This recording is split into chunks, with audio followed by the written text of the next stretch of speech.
गणपत सिंह अमरापुर, श्री प्राणनाथ।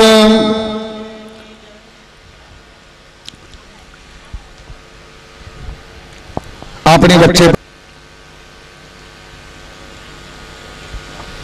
श्री डाकिया साहब, परम आदरणीय श्री डाकिया जी पीडी शर्मा जी ने भोजन कर से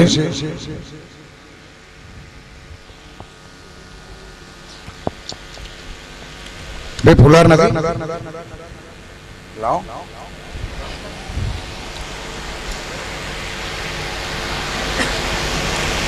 श्री प्राणनाथ प्यारे की रूह चाहे वर्णन करूं, अखंड स्वरूप की सपने में सत स्वरूप की किन कैना सूरत, किन कैना सूरत, रात दिन बसे अरश में।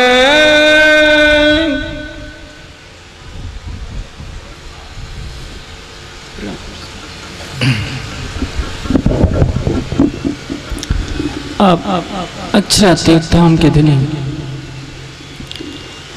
महामती जी के धाम हृदय में विराजमान होकर इस श्रृंगार ग्रंथ में हमें उस मंजिल पर पहुंचा रहे हैं जहां पहुंचने के बाद केवल रह जाता है तू मैं का प्रश्न नहीं होता।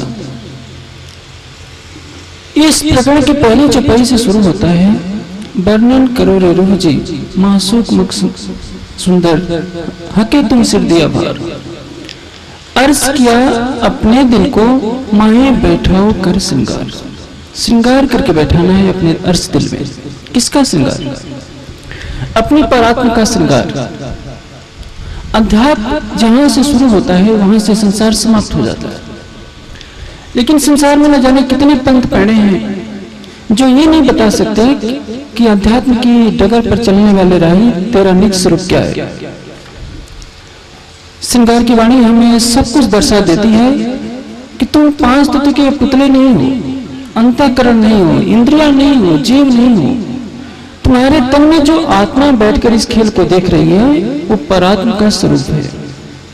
और जब तक हमारी आत्मा परात्मा का श्रृंगार नहीं सजेगी तब तक आपके दिल में कभी भी राज्य वास करने वाले नहीं है। सुंदर सा चितवनी करते हैं, लेकिन जो बालक होता है वो सोचता है कि मैं तो बालक हूँ। जो बहनें होती हैं वो सोचती हैं कि मैं तो बहनें हूँ। जो 70 साल के बुजुर्ग व्यक्ति होते हैं वो सोचते हैं कि मैं 70 साल का वृद्ध हूँ। और इसी कारण तीनों में से किसी को भी राज्य का दीदार नहीं होता।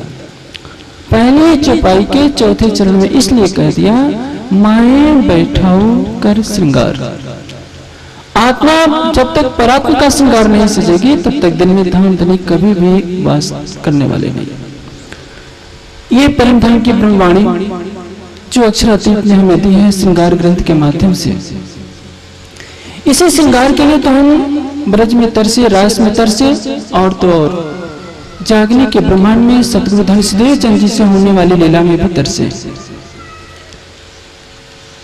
आज का दिन बहुत महत्वपूर्ण है जिसमें हरिद्वार के अंदर सभी मनीषियों ने, विद्वानों ने जाना कि धर्म ग्रंथों में जिस विजयानंद बुद्ध निष्कलंक स्वरूप का वर्णन किया गया है वो स्वरूप आज हमारे सामने है, जिन्होंने अपने अलौकिक ज्ञान से हमें प्रबोधित किया है कि सच्चिदानंद परब्रह्म कौन है, कहाँ है और कैसा है, और उसको पाने का वास्तविक मार्ग क्या है।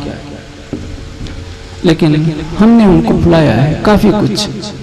उनकी महिमा क्या है आज की चर्चा में ये सारी बातें स्पष्ट होंगी। धामधनी कहते हैं महामती जी के हृदय में विराजमान होकर कि मेरी आत्मा चाह रही है, इंद्रावती जी की आत्मा कह रही है कि मेरी चाहत यही है कि मैं धनी की शोभा का वर्णन करूं। लेकिन धनी की शोभा का कैसे वर्णन किया जाए? आज तक ये सारा ब्रह्मांड साकार और निराकार से परे कुछ भी नहीं सोच सका था। आप बड़े से बड़े विद्वान के पास जाइए, जिसने चारों वेद रट रखे हों, एक एक मंत्र की धारा प्रभाव व्याख्या कर सकता हो, 6 दर्शनों का विद्वान हो, 11 उपनिषदों का विद्वान हो, सारे कुरान का विद्वान हो, पूरे बाइबल का विद्वान हो, उसके मुख से दो ही वाक्य निकलेंगे, या तो परमात्मा साकार है या निराकार है। हमारा ज्ञान वहां से शुरू होता है जहां साकार की सीमा समाप्त हो जाती है और निराकार की सीमा समाप्त हो जाती है। यदि कहा जाए कि परमात्मा का स्वरूप साकार है तो निराकारवादी खंडन कर देंगे कि जो साकार है उसको भूख प्यास लगती है, जो साकार है उत्पन्न होता है, जो साकार होता है मृत्यु को प्राप्त होता है। यदि हम परमात्मा को निराकार कहते हैं तो साकारवादी खंडन करते हैं कि जो निराकार है उसमें सौंदर्य कहां से आ गया। वेद तो कहता है कि स्वरूप कृत्रिम उते, परमात्मा सौंदर्य का निर्माता है, परमात्मा आनंद का सागर है।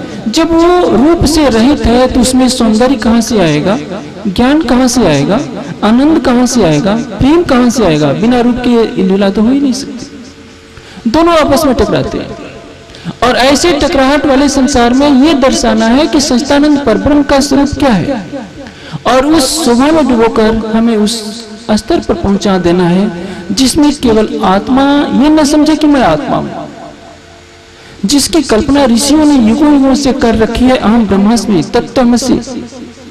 उस मंजिल पर हम पहुंच जाते हैं। इसलिए पहले ही चरण में कह दिया कि मेरी आत्मा तो यही चाह रही थी कि मैं धनी की शोभा का वर्णन करूं, लेकिन आज तक इस ब्रह्मांड में कोई भी सच्चिदानंद परब्रह्म के स्वरूप के बारे में बोल नहीं सका है। आपने सुना होगा, पौराणिक चित्रों में भी देखा होगा, शेष विष्णु भगवान लेटे होते हैं शेष नाग की सैया पर। उनके कई फन दिखा दिए जाते हैं कि शेष नाग हैं, इनके ऊपर विष्णु भगवान नारायण लेटे हुए। शेष क्या है? शेष कहते हैं शून्य को, शून्य कहते हैं निराकार को, निराकार कहते हैं मोह सागर। मोह सागर में जो शयन करता है उसी को नारायण कहते हैं। शेष कोई सर्प नहीं है। शेष एक ऋषि का नाम है जिनके पास इतनी बुद्धि थी कि एक शब्द की 1000 तरह से व्याख्या कर सकते थे। इसलिए अलंकारिक भाषा में कहा गया कि जिस तरह से एक व्यक्ति जितना ज्ञान रखता है ये ऋषि उससे 1000 गुना ज्ञान रखते हैं, यानी उनके 1000 मुख हैं। ये नहीं समझ लेना चाहिए कि कोई 1000 मुख वाला सर्प रहता है। जब 5 तत्व तो थे ही नहीं तो शेषनाग नाम का सर्प कहां से पैदा हो गया जिस पर नारायण लेटा करेंगे। पौराणिक आख्यानों में जो कुछ कहा गया है वो अलंकारिक है, उसकी वास्तविक व्याख्या न होने से समस्त समाज भटक गया है। अब वो सच्चिदानंद परब्रह्म कहाँ है? धर्मधनी की वाणी बताती है कि हक कहाँ है? अर्श में। आज सारा संसार खोज रहा है उस सच्चिदानंद परमात्मा को। कहाँ है परमात्मा? आज शोभा यात्रा निकल रही थी, आप लोगों ने देखा होगा, कोई बेचारा पीपल के पेड़ के नीचे जल गिला रहा है और परिक्रमा कर रहा है, कोई पत्थर की प्रतिमा के आगे परिक्रमा कर रहा है, कोई किसको मत्था टेक रहा है, कोई केले को पूजा कर रहा है। दुनिया कहाँ भटक रही है? दुनिया को तो ये भी पता नहीं है कि सच्चिदानंद परमात्मा है कौन। कितने हैं? सब कहेंगे कि एक है, लेकिन वो एक है तो कहाँ है ये भी नहीं मालूम। कैसा है ये तो बहुत दूर की बात है। पहले तो हिंदू समाज में 80% को ये भी मालूम नहीं कि परमात्मा कितने होते हैं। सब आपस में लड़ बैठेंगे, एक पर मानेंगे तो एक कौन है ये नहीं बता सकते। कहेंगे कि कोई जो शिव का भक्त होगा कहेंगे कि शंकर जी है, कोई हनुमान का कहेगा हनुमान जी। आपको वहां का ज्ञान दिया जा रहा है जहां का ज्ञान हके इलम ऐसा दिया जो 14 तब को नाए और नाए नूर मकान में सो दिया मुझे सपने माए। तभी तो कहा है महामती जी ने, वर्णन करो रे रुचि हके तुमसे दिया बार, अर्ज किया अपने दिल को माए बैठा होकर श्रृंगार। धामधनी ने महामती तेरे दिल को अर्ज किया है और तुम्हारे ऊपर ये उत्तरदायित्व सौंपा है कि जिस मंजिल पर तू पहुंची है सब सुंदर साथ को उस मंजिल पर पहुंचाने के लिए राज्य के श्रृंगार का वर्णन कर। सब साथ करूं मैं आप साथ तो मैं जागी परमान। ये महान लक्ष्य होना चाहिए। हम जैसे हैं दूसरों को वैसे बना लें। परम धाम में वहदत है, इस संसार में क्यों नहीं? क्योंकि परम धाम में हर कोई दूसरे का सुख चाहता है, यहां हर कोई अपना चाहता है। ये ध्यान रखिए, जो दूसरे का कल्याण का चिंतन करता है, दूसरे के सुख का चिंतन करता है, उसके सुख का चिंतन उस सर्वशक्तिमान अक्षरातीत करते हैं। आज सुंदर साथ में परम धाम जैसा ही भाव आ जाए कि हम दूसरों के प्रेम में आनंदित हों, दूसरों के सुख से सुखी हों और दूसरों के दुख से दुखी हों, तो आत्मा की जागृत होने में जरा भी देर नहीं लगेगी। महामते जी का यह दृढ़ संकल्प है कि जैसे मैं हूं वैसे ही सबको बना लो, और इसीलिए श्रृंगार ग्रंथ का अवतरण हुआ है। आगे इस प्रकरण की आखिरी चौपाई में ये बात स्पष्ट की जाएगी और दूसरे प्रकरण के पहली चौपाई में वो सब कुछ इसी भाव को लेकर के दर्शाया गया। धनी कहाँ है? अर्श में। आप बड़े से बड़े तत्ववेता से पूछिए परमात्मा कहाँ है, वो कह देगा कि शिष्ट के कण कण में समाया है। कोई वैकुंठ में कहेगा, कोई निराकार में कहेगा। बहुत दुनिया हाथ पांव मारेगी तो पंच वासनाओं के ज्ञान को लेकर के ये कह देगी कि बेहद में है, लेकिन बेहद से परे परम धाम में कैसे है ये कोई नहीं बता सकता, और परम धाम में है तो कैसा है ये तो बताने की सामर्थ्य किसी के पास भी नहीं। मेरा दिल किया अर्श सोए। राज्य कहाँ है? परम धाम में। महामते जी कह रहे हैं कि धाम धनी ने मेरे दिल को अर्श बना दिया। अर्श कहाँ है? जहां संसार नहीं है, माया नहीं है, 14 लोक निराकार बेहद से परे वो परम धाम है, जहाँ के कण कण में सच्चिदानंद स्वरूप है, और वो मेरा दिल क्या है? अर्श। कितनी आश्चर्य की बात है। सुंदर साथ को ये बातें अटपटी सी लगती हैं, और किसी दूसरे मतावलंबी से ये बात कहिए कि हमारा दिल परम धाम है, परम धाम अनंत है, तो उसको भी ये बात लगेगी कि कल्पना है। इसको एक दृष्टांत से समझिए, बहुत सरलता से समझ में आ जाएगा। जब आप कपड़ा धोते हैं, सर्फ डालते हैं, उसमें कितने पानी के बुलबुले उठते हैं। यदि आप दोपहर के समय कपड़े धो रहे होंगे, उन बुलबुलों में कितने सूरज दिखाई देने लगते हैं। ये सूरज हमारी पृथ्वी से 13 लाख गुना बड़ा है, सबसे छोटा सूरज है, और कई सूर्यों को यदि आप एक बाल्टी के अंदर समा सकते हैं, तो क्या आपके अर्श दिल में परम धाम नहीं समा सकता? जब आप एक छोटे से कैमरे के अंदर पूरे आकाश का दृश्य खींच सकते हैं, जिसमें आपकी पृथ्वी जैसी असंख्यों पृथ्वियां, न जाने कितनी आकाश गंगाओं का दृश्य आ सकता है, नक्षत्रों का दृश्य आ सकता है, एक छोटी सी रील के अंदर, जिसकी लंबाई बहुत थोड़ी सी होगी, कुछ इंच की होगी। उसी तरह से परात्म का प्रतिबिंब है आत्मा, परात्म का दिल राज्य का दिल, परात्म का स्वरूप राज्य का स्वरूप, और उसके प्रतिबिंब स्वरूप आत्मा के अंदर धाम धनी का वो अनंत परम धाम विराजमान है, और उसके अंदर अपने धाम धनी को बसाना होता है। इसी श्रृंगार ग्रंथ के अंदर दूसरे प्रकरण में इंद्रावती जी की आत्मा कहती है कि मेरे धाम धनी, मेरा दिल अर्श हो गया है, और माहे अर्श की सब विसात। परम धाम में जो कुछ है, हौज कौसर है, मानिक पहाड़ है, पुखराज है, परम धाम के सभी 25 पक्ष मेरे उस छोटी से दिल में विराजमान है, जिसको दुनिया की सबसे शक्तिशाली सूक्ष्मदर्शी भी देख नहीं सकती। मन कितना सूक्ष्म है, चित्त कितना सूक्ष्म है, अहंकार और बुद्धि कितना सूक्ष्म है, इसको देखने की सामर्थ्य आज तक किसी सूक्ष्मदर्शी में नहीं आई। आज तक किसी सूक्ष्मदर्शी ने जीव के स्वरूप को नहीं देखा, और आत्मा के धाम हृदय में वो अनंत परम धाम समाया हुआ है। जब हम सागर श्रृंगार की तरफ मुड़ते हैं, तो हमें पहले ये समझ लेना होगा, हम शरीर से परे हैं, मन चित्त बुद्धि से परे हैं, जीव से परे हैं। यदि आपकी दृष्टि इन चीजों पर खोई रहेगी, तो सागर और श्रृंगार का वास्तविक आनंद नहीं लिया जा सकता। आप सारे संसार में भ्रमण कराइए, पश्चिमी देशों में अर्थोपार्जन बहुत ज्यादा होता है, बहुत अधिक सुख सुविधाएं होती हैं। भारत में अनेक मत पंथों में घूम आइए, दुनिया की सारी लाइब्रेरियां पढ़ करके आ जाइए। आपसे पूछा जाएगा आपने परमात्मा के बारे में क्या जाना है, आपका उत्तर यही होगा, या तो साकार जाना, या निराकार जाना, या बहुत आप बोलेंगे तो बेहद के बारे में बोलेंगे। आपका निज स्वरूप क्या है? वो कौन सा स्वरूप है जो न जाने कितने जन्मों से भटक रहा है? आत्मा का ज्ञान तो बहुत दूर की बात होती है। किस तरह से एक आदि नारायण से असंख्यों जीवों का प्रकटन होता है, कैसे उसमें लय हो जाते हैं, कैसे अनंत ब्रह्मांड पैदा होते हैं, इन प्रश्नों का समाधान आज के साइंस के पास भी नहीं है। और ये तो प्रारंभ में जान दिया जाता है तारतम्य ज्ञान के द्वारा कि ना ईश्वर न मूल प्रकृति तादिन की कहूँ आपा बीती निज लीला ब्रह्मपाल चरित्र जाकी इच्छा मूल प्रकृति। अब कह रहे हैं कि मेरा दिल ही तो आपका अर्श है जिसमें आप विराजमान रहते हैं, और उसी अर्श दिल में संपूर्ण परम धर्म समाया होता है। जिस अर्श की खबर आज तक किसी को नहीं हो सकी, ऊपर तले अर्श न कहा अर्श कहा मोमिन का लोग, सभी धर्म ग्रंथों में वर्णित है परम धाम का वर्णन। वेदों के कितने मंत्रों में है, जिन्होंने सत्यांजलि ग्रंथ पढ़ा होगा वो जानते हैं। उपनिषदों में वर्णन है, कोई जानते होंगे।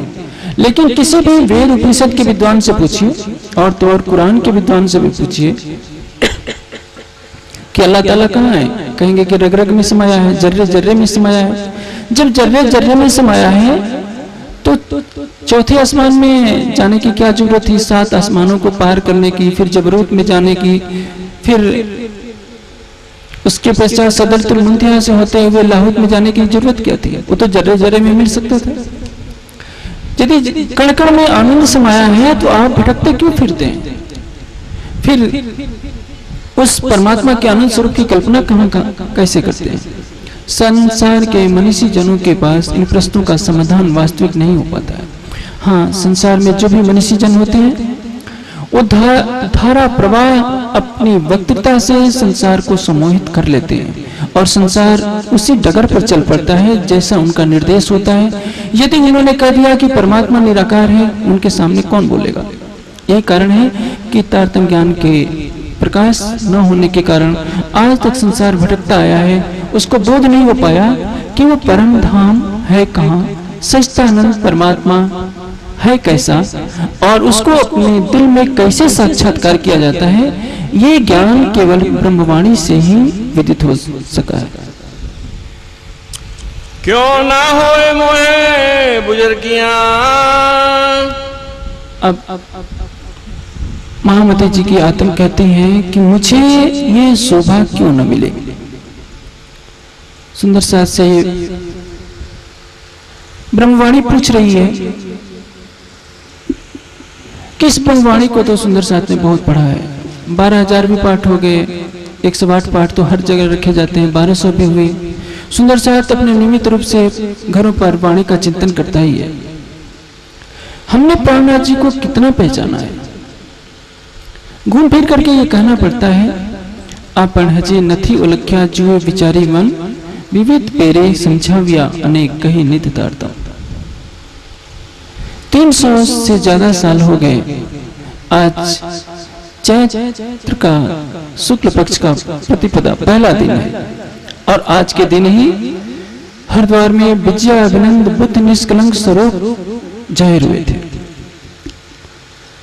वस्तुतः अभी भी 70% सुंदर साथ को यह भी नहीं मालूम होगा, पूरे देश में 30 लाख की हमारी संख्या है, कि श्री जी को विजय अभिनंद बुद्ध निष्कलंक स्वरूप में किस दिन जाहिर होना किया गया, सब सुंदर साथ के द्वारा।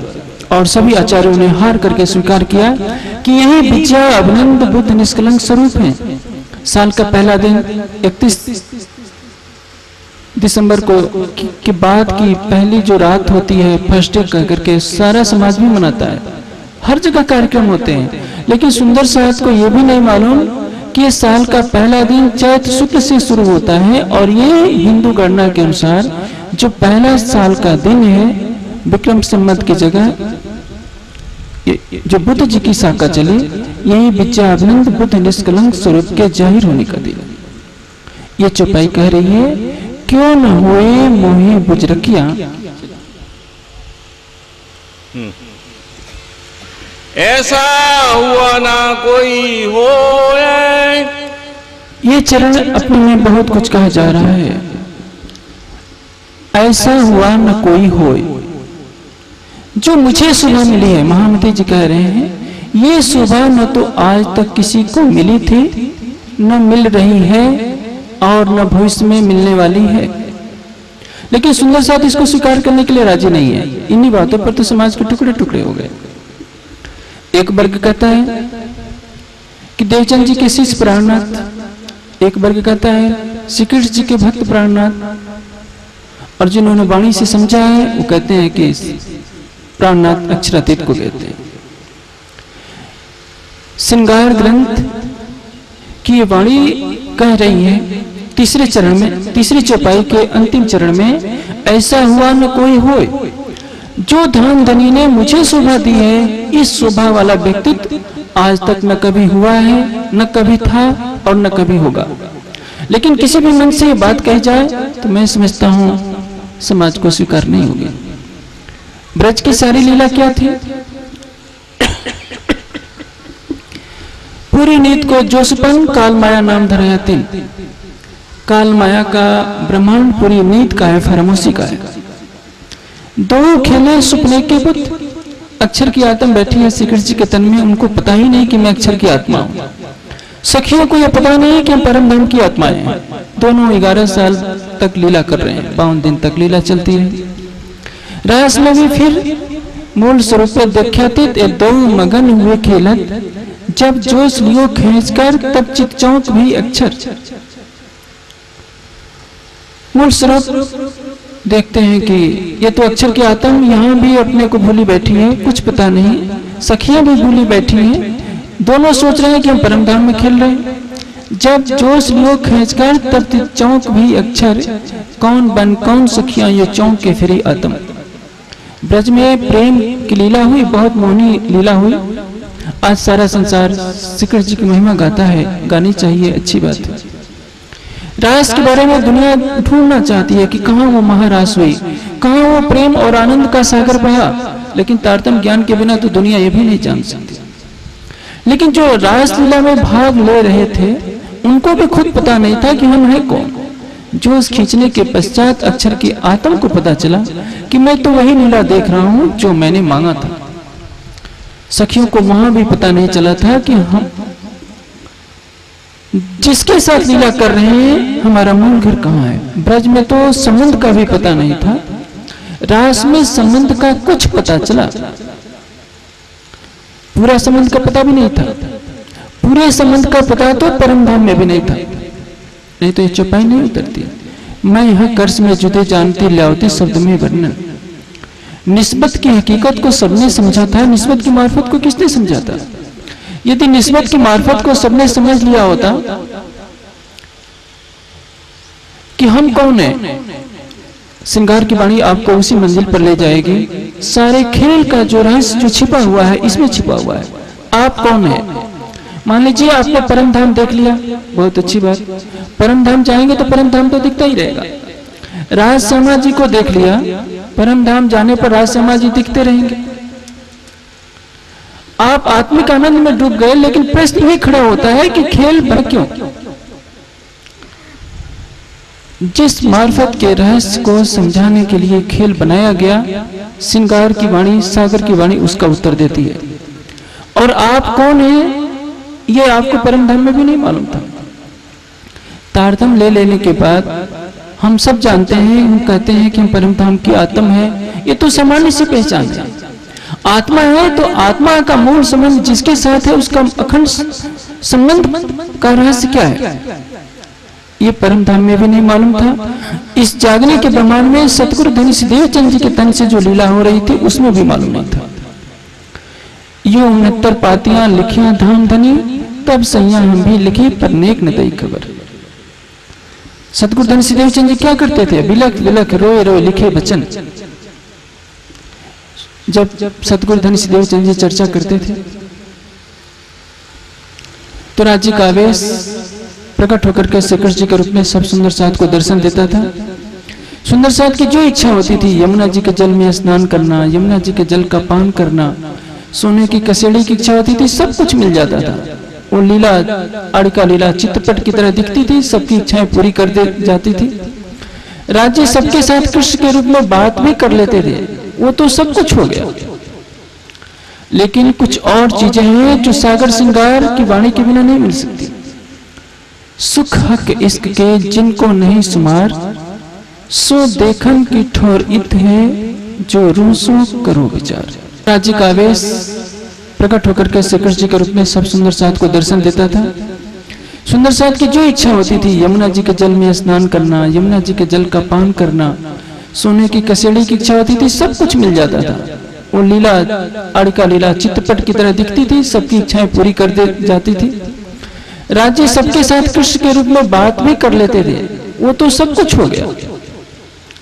लेकिन कुछ और चीजें हैं जो सागर श्रृंगार की वाणी के बिना नहीं मिल सकती। सुख हक इश्क के जिनको नहीं सुमार, सो देखन की ठोर इत है जो रूसो करो विचार। आज इस श्रृंगार वाणी में डुबकी लगाकर हम प्रेम की राह पर चलकर धनी के दिल में डुबकी लगा सकते हैं और दृष्टा बनकर के देख सकते हैं परम धाम में हकीकत का रहस्य क्या है, परम धाम में मार्फत का रहस्य क्या है, हमारा निज स्वरूप क्या है, ब्रज क्या है, रास क्या है। और इश्क की मार्फत हो, निस्बत की मार्फत हो, खिलवत की मार्फत हो, वहदत की मार्फत हो, जो आज तक परम धाम में जाना ही नहीं जा सका था, उसको हम इस वाणी के द्वारा, श्रृंगार के द्वारा देख सकते हैं। किस स्वरूप ने हमें उस मंजिल पर खड़ा किया? क्या ब्रज वाले ने, क्या रास वाले ने, क्या अरब वाले ने, क्या चौथे दिन की लीला वाले स्वरूप ने, सतगुरु धनी सिद्धेश्वर चंद जी के स्वरूप ने? तभी तो ये बात कह रही है, क्यों न होए मोहे बुजरकिया, ऐसा हुआ न हो सी कोई। आपके मन में संशय हो सकता है कि ये तो शब्दों की खींचातान करके कहा जा रहा है, ऐसा नहीं। सनंद की वाणी की तरफ यदि हम आगे बढ़ते हैं, सनंद के 37वें प्रकरण में ये बात कही गई होगी, कई हुए सी पर किन ब्रह्मांडो नाए, तारीफ मोहम्मद मेहदी की ऐसी सुनी न कोई क्या है, कई हुए सी पर किन ब्रह्मांडो नाए, श्री प्राणनाथ जी की महिमा के बराबर न कोई हुआ है। कई हुए सी पर किन ब्रह्मांडो नाए, इस जागने ब्रह्मांड से पहले भी कितने ब्रह्मांड बन चुके, ब्रज रास से पहले भी असंख्य बार ब्रह्मांड बने होंगे, और जब ब्रह्मलीला आई ब्रज रास में भी, तो इसके पश्चात जागने के इस ब्रह्मांड के बाद भी असंख्य ब्रह्मांड बनेंगे। कई हुए सी पर किन ब्रह्मांडो नाए, श्री प्राणनाथ जी की महिमा के बराबर न कोई था, न हुआ है, और न भविष्य में कभी होने वाला है। क्योंकि इस स्वरूप ने हमें वो सारी पहचान दी जो परम धाम में भी नहीं दे सके थे। मेहर का दरिया दिल में लिया, तो रूहों के दिल में खेल देखने का ख्याल उपजा। हम खेल को क्या कहते हैं? दुख का खेल। लेकिन मेहर सागर का पाठ करने वाले सुंदर साथ अच्छी तरह से जानते हैं कि ये खेल मेहर का दिखावा है, मेहर का खेल है। दुख किसको कहते हैं? एक करोड़पति है, उसको 10 लाख का घाटा हो गया, दुखी हो गया, क्योंकि उसको बोध नहीं है कि तुम्हारे निज स्वरूप का क्या स्वरूप है। एक ऐसा परमहंस है जिसके शरीर में कपड़े भी नहीं, कमर में लंगोटी लगाया है, सूखी रोटी मिल गई तो ठीक, नहीं मिली तो भी ठीक, वृक्ष के नीचे पड़ा है, धूप आ रही है, शीत आ रही है, वर्षा हो रही है, लेकिन उसको कहीं की मस्ती चढ़ी है। ऐसी मस्ती जो बैकुंठ में नहीं मिल सकती, बेहद में नहीं मिल सकती। वो अरबोपतियों के पास नहीं है, करोड़ोपतियों के पास नहीं है। कौन से आनंद ने उसको बांध रखा है? सुख और दुख, ये मन का खेल है। आनंद और सुख में अंतर होता है। सुख अंतःकरण का विषय है, आनंद आत्मा का विषय है। जो आनंद के सागर में डूब गया है वह सुख और दुख से रहित है। सुखी और दुखी जीव होता है जो अंतःकरण के माध्यम से इसका अनुभव करता है। आत्मा कभी दुखी नहीं होती, आत्मा कभी सुखी नहीं होती। यदि वो अपने आनंद के स्वरूप को पहचान जाती है तो शाश्वत आनंद में डूबी रहती है। और ये स्वरूप की पहचान किसने दिया है? हम कहते हैं कि राज्य बहुत हमें दुखी कर रहे हैं, राज्य दुखी कर रहे हैं। जिन जीवा में दुख करो सो जीवा करो सब टूक। हमने धनी के इन कथनों को आत्मसात नहीं किया। श्री प्राणनाथ जी का स्वरूप क्या है? जिस दिन समाज ये जान जाएगा कि प्राणनाथ कहते किसको हैं, उस दिन समाज का इतिहास कुछ और होगा। हमने तो प्राणनाथ जी की महिमा फोटो के आधार पर करनी है। श्री कृष्ण जी का बाल स्वरूप सुहाना लगता है, रास वाला स्वरूप बहुत सुहाना लगता है। भोली भाली जनता समझती है कि ये रूप जो है परमात्मा का स्वरूप है। और जो प्राणनाथ जी का फोटो बनाया जाता है वो तो मिहिराज का फोटो है, वो भी काल्पनिक फोटो है। और उस फोटो को देखकर लोगों की श्रद्धा स्वतः ही समाप्त हो जाती है। प्राणनाथ जी की पहचान फोटो से नहीं होगी, प्राणनाथ जी की पहचान वाणी से होगी। ना मानो तो जय सुख जी ने पूछो, आ बैठा छे माही भागवत। सुखदेव की पहचान करनी है तो भागवत में, श्री कृष्ण की पहचान करनी है तो गीता में। उसी तरह से यदि प्राणनाथ जी की पहचान करनी है तो उसको वाणी से तुलना पड़ेगा कि वाणी किसकी है। बड़ी बड़ाई दई आप थे, लई इंद्रावती कंठ लगाए जी। परम धाम में सर्वशक्तिमान अक्षरातीत है, सब कुछ कर सकते हैं। लेकिन क्या जिब्राइल और इसराफील को मूल मिलाव में बैठा सकते हैं? अनाद काल से लीला चलती आ रही है। एक बार बसरी सूरत के रूप में अक्षर की आत्मा को केवल मूल मिलाव में बुलाया था थोड़ी देर के लिए, लेकिन महामती जी के धाम हृदय में पांचों इकट्ठे बैठे। राजी बैठे, श्यामा जी अक्षर की वही आत्मा है जो थोड़ी देर के लिए अरब में आने पर गई थी। जिब्राइल भी है और फिल भी है।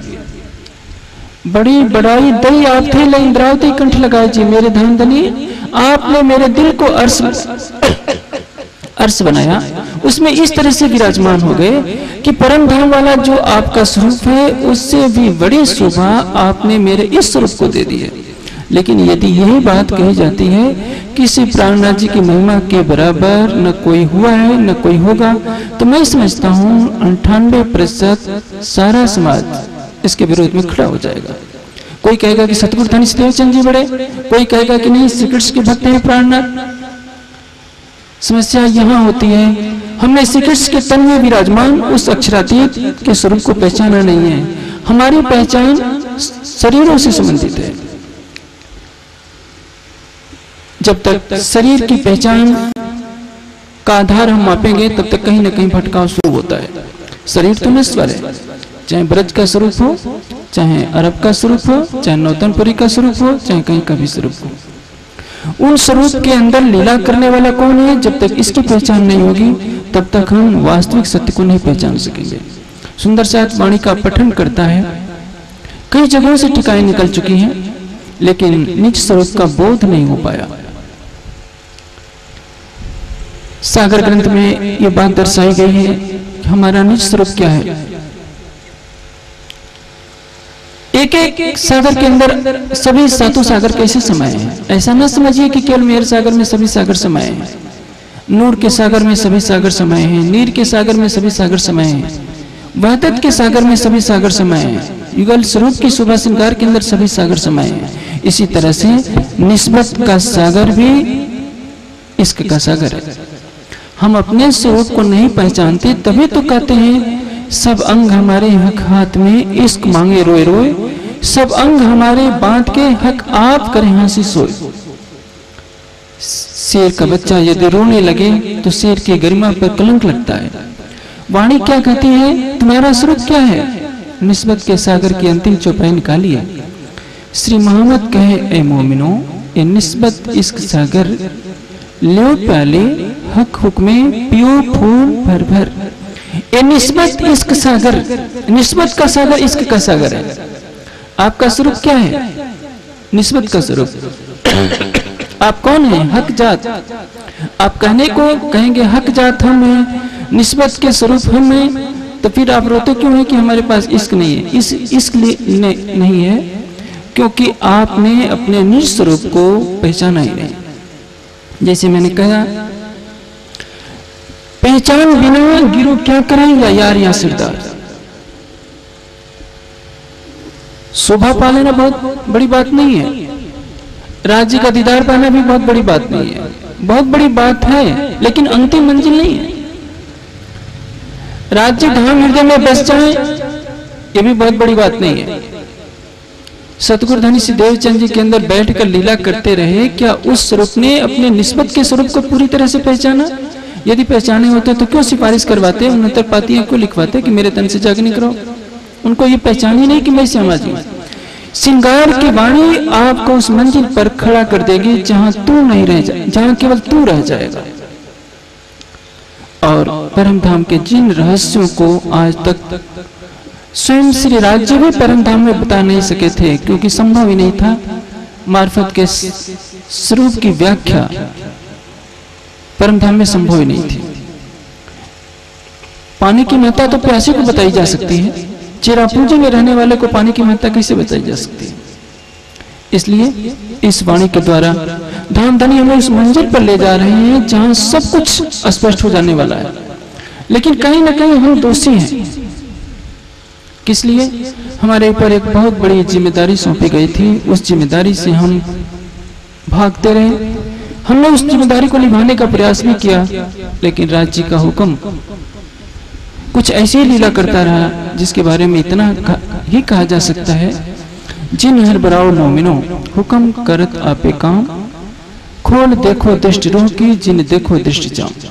आज यदि हम बाह्य दृष्टि देखते हैं तो संसार के अन्य मतों के सापेक्ष हम काफी कुछ पिछड़े हुए। हर क्षेत्र में हमारा ज्ञान सर्वोपरि है, लेकिन हमारा प्रचार तंत्र बहुत कुछ पीछे। कहीं ना कहीं भूल हमसे हो रही है। हमने अपने कमजोरियों को सुधारना नहीं चाहा, जिसका परिणाम यह हुआ हम हीरो की तिजोरी लेकर के बैठे रहे, लेकिन हमारे पास कोई भी ऐसा संसाधन नहीं दिखाई पड़ा जिसे हम अपने को आत्मिक आनंद से भर पाते। सुंदर साथ से मैं कुछ विशेष बातें कहना चाहूंगा कि आज विजयानंद बुद्ध निष्कलंक स्वरूप के प्रकट होने का दिन है, जाहिर होने का दिन है, जिसके अंतर्गत हमें कुछ संकल्प लेने होंगे कि आने वाले इस साल के इस दिन तक हमें कुछ कर गुजरने का संकल्प करना होगा। याद रखिए, जब तक से सिंह का बच्चा अपने स्वरूप को नहीं पहचान सकता, तब तक वो जीवन में कुछ भी करने में समर्थ नहीं है। हीन भावना से जो ग्रसित व्यक्ति होता है वो भी उन्नति के शिखर पर नहीं पहुंच सकता, और जो अहंकार के ग्रंथि से ग्रसित होता है वो भी नहीं पहुंच सकता। स्वरूप का बोध होना चाहिए, और ब्रह्मवाणी हमें स्वरूप का बोध कराती है। आपने देखा होगा, जब सूरज निकलता है, आज से शीशे पर जब उसकी किरणों को इकट्ठा किया जाता है,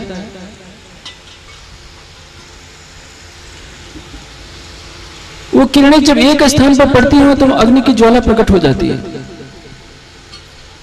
और वो ज्वाला से न जाने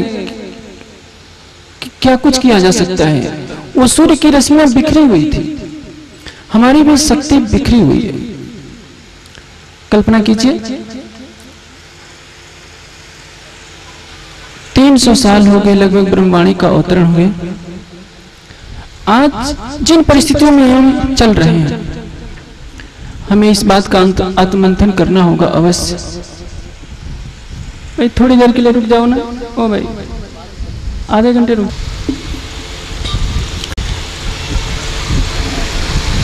राधा स्वामी मत हिंदुस्तान के कोने कोने में पहुंच चुका है। निरंकारी मत हिंदुस्तान के कोने कोने में पहुंच चुका है। कई ऐसे मत पंथ हैं जो 60-70 साल के अंदर, ब्रह्मा कुमारी मत दुनिया के कितने देशों में फैल गया और कितने साल से चला है? 60-70 साल से ज्यादा समय नहीं हुए इसको चले हुए। कहीं न कहीं चूक हो रही है, और इसका कारण यह है हम अतीत की तरफ जाएं। केवल 2 करोड़ अंग्रेजों ने पूरी दुनिया पर शासन किया, जिनके राज में कभी सूरज नहीं डूबता था। लेकिन क्या कारण है? 40 करोड़ हिंदुस्तानी 2 करोड़ अंग्रेजों के अधीन रहे। भारतीयों की बात छोड़ दीजिए, चीन हो, जापान हो, अमेरिका हो, यूरोप का भी काफी हिस्सा हो, अफ्रीका हो, सभी महाद्वीपों पर उन्होंने राज किया। किसके बल पर? उस ज्ञान के बल पर। इसके लिए उनको जो प्रेरणा शक्ति दे रही थी, जो मूल स्रोत था, वो था उनके शिक्षा संस्थान, ऑक्सफोर्ड हो चाहे कैम्ब्रिज हो। वो थोड़े से लोग थे लेकिन शिक्षित थे, एक मिशन था। धामधनी ने हमें भी ज्ञान दिया था, लेकिन हमने इसका सही उपयोग नहीं किया। कल्पना कीजिए, एक थोड़ा सा मैं गणितीय फार्मूला बताता हूं। सुंदर साहब को यह सोचना होगा कि हम किस दिशा में चलें। 30 लाख की संख्या मान लीजिए, वैसे तो गणना में 30 लाख से ज्यादा सुंदर साथ हैं। यदि आज 30 लाख सुंदर साथ एक मंच पर होते, वाणी के ज्ञान से ओतप्रोत होते, सबके अंदर यह भावना होती कि हम वाणी को फैलाएं, क्योंकि जो वाणी में डुबकी लगाता है वो जानता है।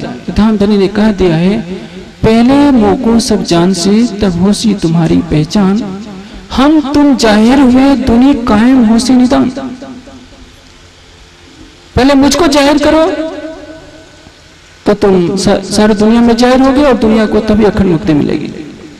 हर सुंदर साधु प्रयास कर रहा है, लेकिन अलग अलग तरीके से। कल्पना कीजिए, एक रथ है, एक रथ में 4 घोड़े हैं, चारों दिशाओं में अलग अलग रथ को खींच रहे हैं, तो रथ कहां जाएगा? वहीं का वहीं रह जाएगा। हम भी प्रयास कर रहे हैं, लेकिन सही दिशा में नहीं। जैसे कि मैंने कहा 30 लाख की संख्या है। 30 लाख की संख्या यदि प्रतिदिन 1-1 रुपया इकट्ठा करती है तो क्या होगा?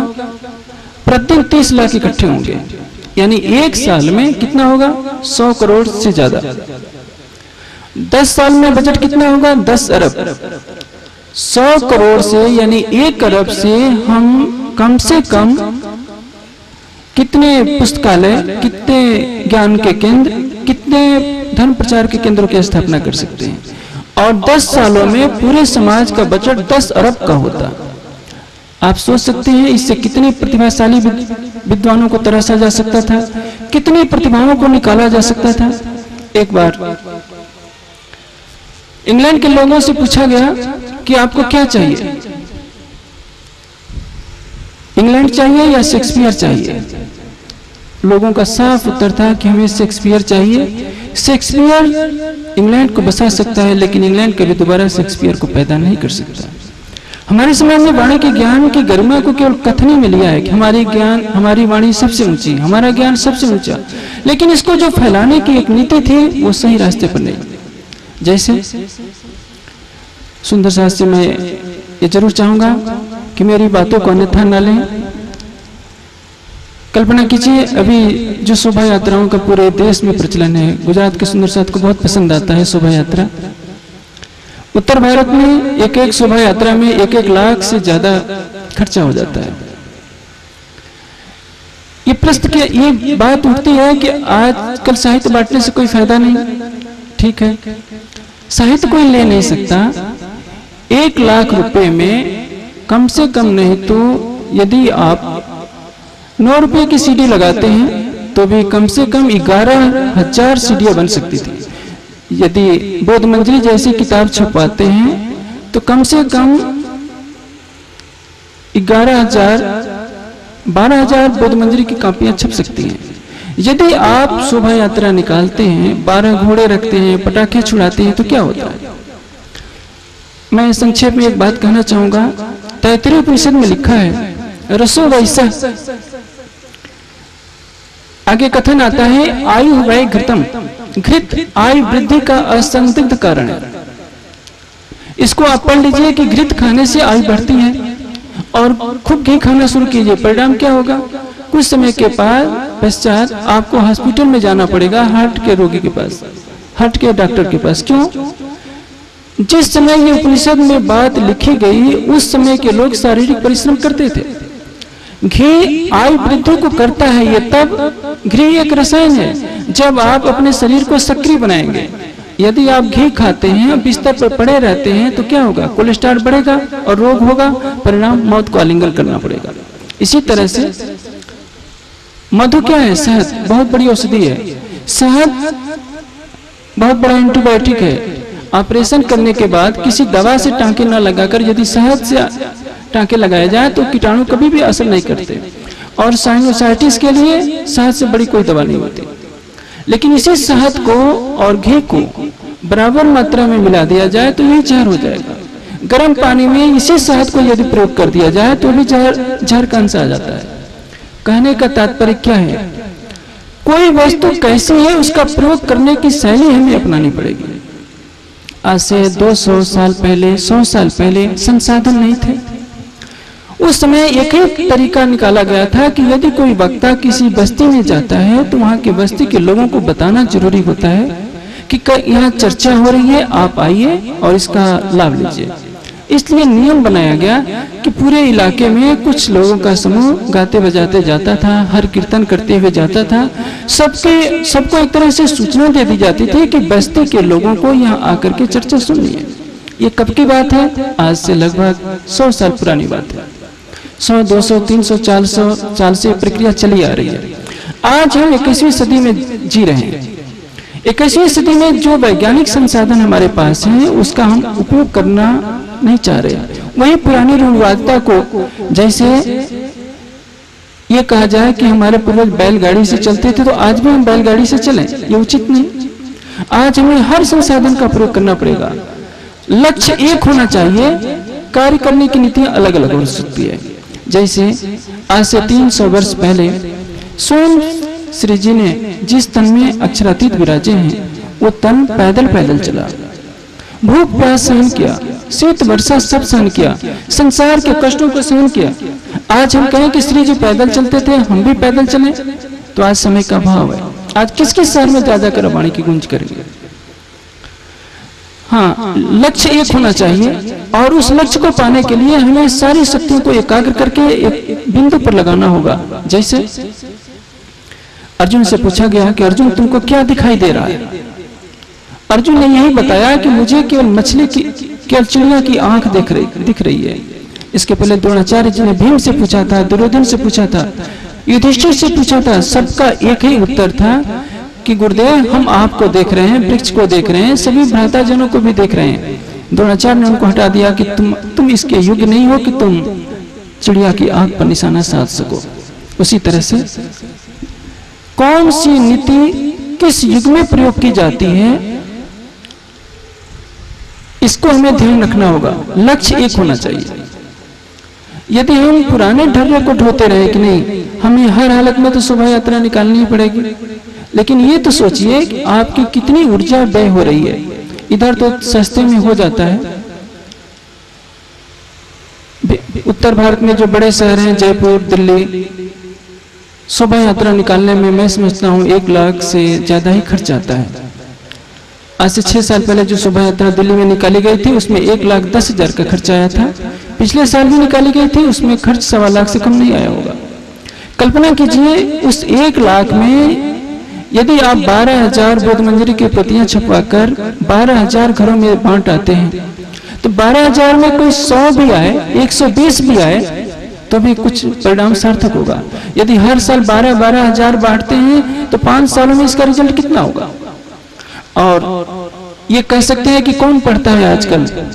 पढ़ नहीं सकता, तो इतना तो कर सकता है, वीडियो सीडी तो देख सकता है।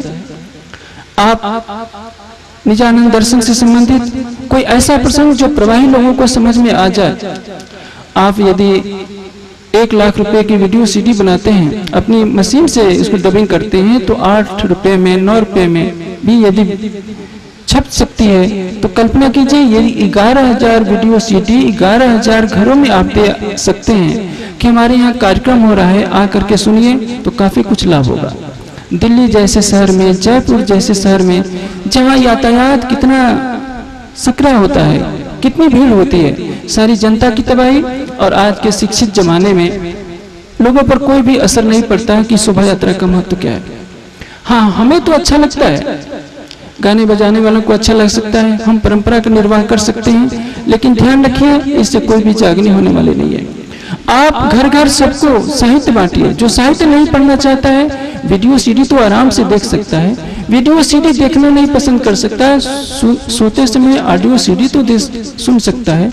यदि हम आप किसी को 8 रुपए की, 10 रुपए की किसी तरह से थोक में वीडियो सीडियां दिया करें, हो सकता है ज्ञान की धारा कहीं न कहीं उसके हृदय को जागृत करेगी। जब तक हमारा एक लक्ष्य नहीं होगा कि हम प्राणनाथ जी की महिमा को जाहिर करें, प्राणनाथ जी की ब्रह्मवाणी को जाहिर करें, जिस ज्ञान को पाने के लिए ब्रह्मांड तरसता रहा, उस ज्ञान को पा करके भी हमने उसको सही तरीके से फैलाया नहीं। कल्पना कीजिए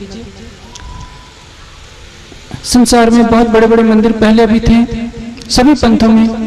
सोमनाथ का भी मंदिर तो था। सोमनाथ का मंदिर सोने के थंबों से बना हुआ था। लेकिन वहां एक भी ज्ञानी व्यक्ति नहीं था जो महमूद गजनवी से उस मंदिर की रक्षा कर सकता था। महमूद गजनवी ने हमला किया। पंडों ने कहा कि अभी आपके आक्रमण का टाइम नहीं हुआ है, और हिंदू राजा फौज लेकर खड़े रहे। सबको बांध करके ले गया, मूर्ति भी तोड़ करके ले गया। कहने का तात्पर्य क्या है? वाणी में हर जगह कहा है हमारा दिल ही मंदिर है, दिल ही धाम है। दिल में मंदिर ज्ञान की ईंटों से बनाइए, ईमान के मसाले से उसको जोड़िए और प्रेम के रंग से उसको रंग दीजिए। तो ऐसे मंदिर में धाम धनी अखंड रूप से बस सकते हैं। जो मंदिर बनाए सादगी से बनाए। सैकड़ों मंदिर हैं, लेकिन यदि हमारे समाज में 400 मंदिर हैं तो क्या 400 उच्च स्तर के विद्वान हैं? यदि ब्रह्मवाणी फैलानी है तो हमें आर्थिक शक्ति को सही तरीके से लक्ष्य पर केंद्रित करना पड़ेगा। जिस तरह से प्रकाश की किरणों को एक बिंदु पर एकत्रित करने से 80 शीशे से प्रकाश हो जाता है, उसी तरह से सब सुंदर साथ से मैं ये आग्रह करूंगा कि जो भी ऊर्जा है, चाहे धन की ऊर्जा है, चाहे शारीरिक शक्ति है, ज्ञान के प्रचार की तरफ, प्रेम की रसधारा को बहाने की तरफ ले चले। व्यर्थ की शोभा यात्राओं से न कोई कभी जागनी हुई है न कभी होगी। यदि हम मंदिरों के सौंदर्यीकरण में केवल पैसा ही पानी की तरफ बहाते रहेंगे तो क्या होगा? सोने के मंदिर आप बना दीजिए तो भी यदि दिल अर्श नहीं बना तो भी हमारी आत्मा वास्तविक रसपान नहीं कर पाएगी। इसलिए श्रृंगार की वाणी हमें बहुत कुछ कह रही है। हमें ये बहाना नहीं बनाना चाहिए कि प्रवाही लोग करते हैं तो हम भी करते हैं। जंगल में विचरण करने वाला शेर क्या चलेगा तो ये पूछकर चलेगा कि इस राह पर कोई शेर चल गया है तो मैं चलूं? शेर अपना रास्ता स्वयं बनाता है। बहती हुई नदी अपना रास्ता स्वयं बनाती है। सूर्य और चंद्रमा किसी की बाट नहीं देखा करते। इसलिए स्वस्थ पंथाम अनुचरेण सूर्य चंद्र सामेवा। आप अपनी आत्मिक शक्ति को पहचानिए कि आप हैं कौन। आपकी आत्मा के अंदर सर्वशक्तिमान अक्षरातीत जब वास करते हैं, उस शक्ति का प्रयोग आपको करना होगा। अपने को दीनहीन निर्बल न समझिए, किसी तरह का अहंकार न रखिए, लेकिन ये ध्यान में रखना होगा, मोमिन बल धनी का दुनी तरफ से ना तो कहे धनी बराबर जो मूल स्वरूप है धाम के मारे। हम रूढ़िवादी न बने। व्यर्थ की रूढ़िवादिता को देखते हुए यदि हम उसी का अनुसरण करेंगे तो क्या होगा? विशेषकर खेड़ा जिला से मेरी यही शिकायत रहती है। खेड़ा जिले में जब भी कार्यक्रम होते हैं, आखिर में भीड़ आखिर के 2 दिनों तक बढ़ती है और आखिरी दिन सबसे पूरा गांव इकट्ठा हो जाएगा। किस लिए? क्योंकि कई मन लड्डू बनते हैं और शुद्ध घी के लड्डू। फिर उस लड्डू से क्या जागनी होगी? जितना पानी में पैसा आप लड्डू बनाकर खिलाने में बांट रहे हैं, आप सबको क्यों नहीं सीढ़ी बांटते? सबको बोध मंजिल की पतियां क्यों नहीं बांटते? सच्चे साहित्य बांटिए। घर घर जाकर श्री जी की वाणी का संदेश दीजिए, इससे आत्मा जागृत होगी। ध्यान रखिए, जब बिगुल बज जाता है तो जो सैनिक भोजन कर रहा होता है, जो सैनिक सहन कर रहा होता है, वो अपना बिस्तर छोड़ देता है, अपना भोजन छोड़ देता है। उसको एक आदेश होता है कि बिगुल बच गया है, अब युद्ध के मैदान में हथियार लेकर के पहुंचना है। छठे दिन की लीला का ये समय समझ लीजिए कि ये बिगुल का समय है। अब आपके लिए समय नहीं रह गया है कि 3-3 घंटे, 4-4 घंटे, 6-6 घंटे शोभा यात्राओं में निकालिए, कई मन के लड्डू खाइए। इन व्यर्थ में अपनी आर्थिक ऊर्जा को व्यय न कीजिए।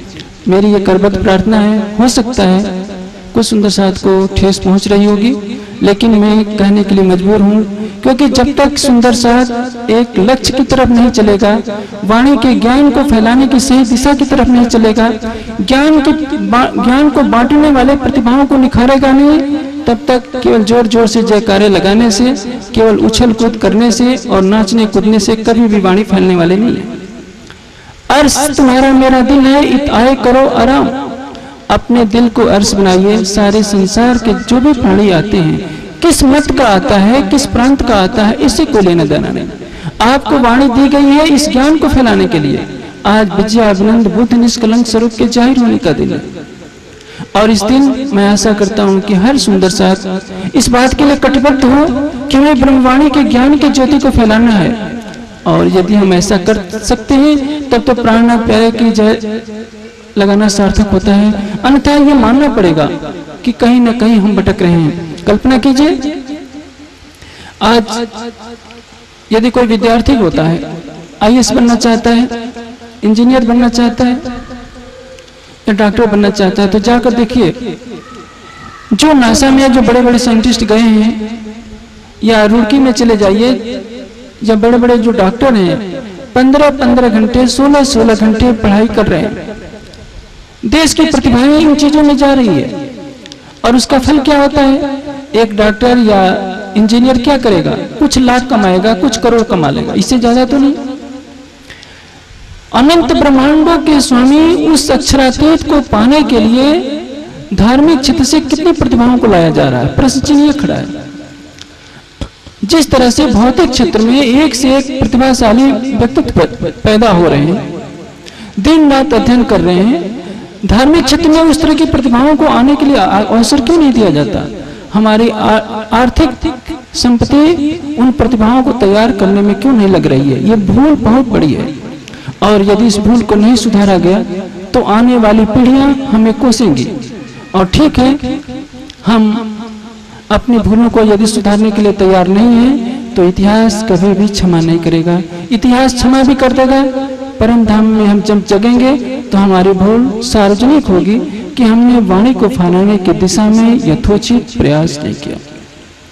जहां तक मैं समझता हूं, जब मैं ये सब बातें कहता हूं तो काफी सुंदर साहित्य को पीड़ा भी होती होगी कि हमारी सारी मान्यताओं का खंडन कर रहे हैं, लेकिन मैं मजबूर हूं। मुझे तो मालूम ही है कि निंदा और अपवाद तो मेरे भाग्य में लिखा ही है और मैं सुनने के लिए तैयार हूं, लेकिन सोते हुए समाज को जगाने के लिए मुझे ये कहना पड़ेगा, आप अपने आर्थिक स्रोत को ज्ञान के प्रचार में लगाइए, नई प्रतिभाओं को लाइए, एक से एक बढ़कर के उन प्रतिभाओं को उनको ज्ञान दीजिए, उनके हृदय में प्रेम रस का संचार कीजिए। एक मिशन हो, हमें ब्रह्मवाणी को फैलाना है तो उस ब्रह्मवाणी को फैलाने के लिए क्या क्या चाहिए? साहित्य चाहिए, उसको फैलाने वाले विद्वतजन चाहिए, स्वयंसेवक चाहिए जो सिर पर कफन बांधकर वाणी की ज्योति को ले सके। जब सूरत से श्री जी चले थे तो 500 की जमात थी, पन्ना जी तक पहुंचते पहुंचते 5000 की जमात बन गई। आखिर वो सुंदर साधु थे जिन्होंने अपने बच्चों को छोड़ा होगा, पत्नी को छोड़ा होगा, माता पिता को भी छोड़ा होगा, घर द्वार छोड़ा होगा। सेठ लक्ष्मण दास जी जैसे थे, चिंतामणि जी जैसे थे जिन्होंने 1000 शिष्यों की गादी को छोड़ दिया था। कितने अमीर सुंदर साधु होंगे जिन्होंने सब कुछ छोड़ दिया होगा। और आज तो हमारे पास कितने संसाधन हैं। आज हम कहीं कार्यक्रम होता है, उसको इंटरनेट से सारी दुनिया में सीधा प्रसारण सारी दुनिया में दिखा सकते हैं बिना ज्यादा खर्चे के। आज कहीं भी कार्यक्रम हो, हम गाड़ियों के द्वारा कहां से कहां सूचना दिलवा सकते हैं, लोकल टीवी में कार्यक्रम दिखा सकते हैं कि हमारे कार्यक्रम आ रहा है, सारा शहर आकर के देखे। इसलिए जो आधुनिक तकनीकी है, इलेक्ट्रॉनिक सुविधा है, उसका हम सदुपयोग करें, अधिक से अधिक बौद्धिक क्रांति लाएं। जब तक हमारा समाज बौद्धिक क्रांति नहीं लाएगा, उसे जड़वाद रूढ़ता में फंसा रहेगा। तो याद रखिए, ये रूढ़िवादिता का पालन हमें ऐसी अंधेरी गली में ले जा रहा है जहां केवल अंधकार ही अंधकार मिलने वाला है।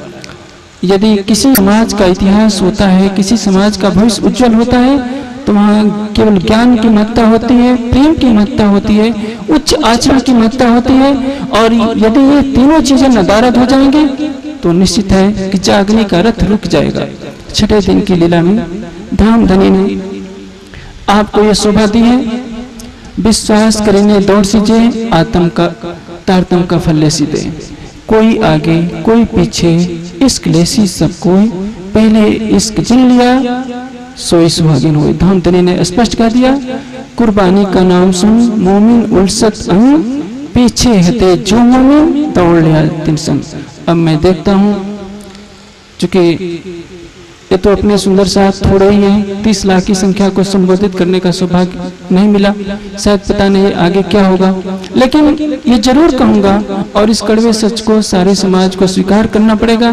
हमारा प्रचार तंत्र निरुद्देश्य भटक रहा है, हमारे प्रचार तंत्र को दिशा निर्देश सही नहीं मिल पा रहे हैं। परिणाम यह हो रहा है हमारी जनशक्ति, आर्थिक शक्ति और सेवा की शक्ति बिखर रही है। जब तक वो संगठित एक सही निर्देश पर नहीं चलेगी तब तक जागने का कारवां तेजी से नहीं बढ़ पाएगा।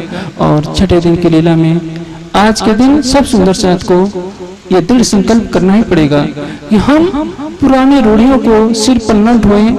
वाणी के ज्ञान के प्रकाश में युग बदल रहा है, हम अपनी क्रियाशीलता में परिवर्तन करें, तेजी से वाणी को फैलाएं। इसी में धन धनी की महिमा फैलेगी और तब भी हम इतने धन होंगे और उतने धन होंगे। मेरा समय पूरा होता है। मेरी बातों से किसी को करने के लिए आपको मजबूर होना पड़ेगा कि हम पुरानी रूढ़ियों को ढोने के लिए नहीं है।